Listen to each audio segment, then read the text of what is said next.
இந்த மாவட்டத்திலே ஒரு குறுநில மன்னர்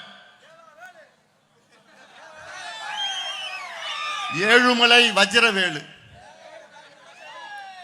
ஏழுமலை வஜ்ரவேலு அவர் தான்ப்பா ஏவாவேலு. ஏழுமலை வஜ்ரவேலு என்கின்ற ஏவாவேலு. இவர் ஒரு நபர், ஒரு தனி நபர். இவருடைய ஆதிக்கம் சாதாரண ஆதிக்கம் கிடையாது.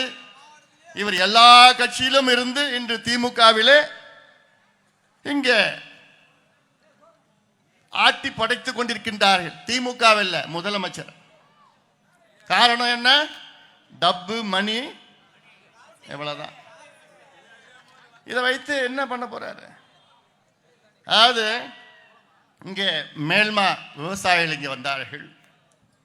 அதாவது இன்னைக்கு விவசாயிகள் எங்கே பாதிக்கப்பட்டார்களோ அங்கே முதல் அங்கே சென்று குரல் கொடுப்பது பாட்டாளி மக்கள் கட்சி.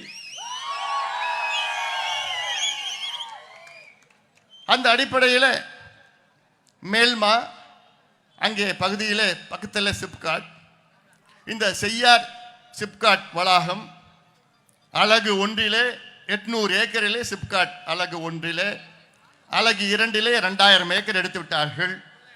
அலகு 3க்கு 3150 ஏக்கர் எடுக்க திட்டமிட்டிருக்கின்றார்கள். அந்த 3150 ஏக்கரில் 2700 ஏக்கர் மக்களுடைய நிலம். இது விவசாய நிலம், முப்போகம் விளைகின்ற நிலம். இது புஞ்ச நிலம் கிடையாது, நஞ்ச நிலம். அதெல்லாம் 2700 ஏக்கர். மீதி இருக்கிற கிட்டத்தட்ட ஒரு 350-400 ஏக்கர் தான் அரசு. நான் கேட்கறது சிப்காட் வேண்டான்னு நான் சொல்லலை. சிப்காட் வேணும், வேலை வாய்ப்பு வேணும், தொழில் வேணும், இதுல மாற்று கருத்தை கிடையாது. ஆனால் விவசாய நிலத்தை அழித்து அங்கே எங்களுக்கு தொழிலும் வேணாம், ஒரு மண்ணும் வேணாம். விவசாய நிலம் விவசாயத்திற்கு மட்டும்தான் இருக்கணும். இந்த நிலம் நம் முன்னோர்கள் ஆயிரம் ஆண்டுகள் நம் முன்னோர்கள் அங்கே இந்த நிலம் உணவளித்த நிலம். நம் முன்னோர்களுக்கு நமக்கு பிறகு ஆயிரம் ஆண்டுகள் நம் சந்ததியினருக்கு உணவளிக்க வேண்டும் இந்த மண். இடையில் வந்தவர்கள் நாம். இந்த மண்ணை அழிக்க நமக்கு எந்த உரிமையும் கிடையாது. நமக்கு என்ன கடமை? நாம் இடையில் வந்தவர்கள் இந்த மண்ணை பாதுகாத்து நம் சந்ததியினருக்கு நாம் இந்த மண்ணை விட்டு செல்ல வேண்டும். இதை அழிக்க நமக்கு யாருக்கும் உரிமை கிடையாது. அதற்காகத்தான் இங்கே நாங்கள் போராடி கொண்டிருக்கின்றோம். இது ஏதோ மேல்மா பிரச்சனை மட்டும் கிடையாது.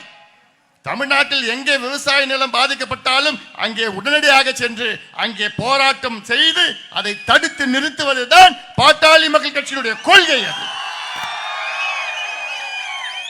இது மேல்மா செய்யார் மேல்மா இருந்தாலும் சரி, அல்லது நெய்வேலி அங்கே பழுப்பு நிலக்கரி சுரங்கத்திற்காக 50,000 ஏக்கர் முப்போகம் விளைகின்ற காவிரி டெல்டா நிலமா இருந்தாலும் சரி, அல்லது அறிவுசார் நகர் என்று சொல்லி கும்மிடிப்பூண்டி அருகிலே 1700 ஏக்கர் முப்போகம் விளைகின்ற அந்த நிலம் இருந்தாலும் சரி, எங்கே நிலம் எடுக்க விவசாய நிலத்தை அழிக்கின்ற அந்த அரசை தொடர்ந்து எதிர்ப்போம்.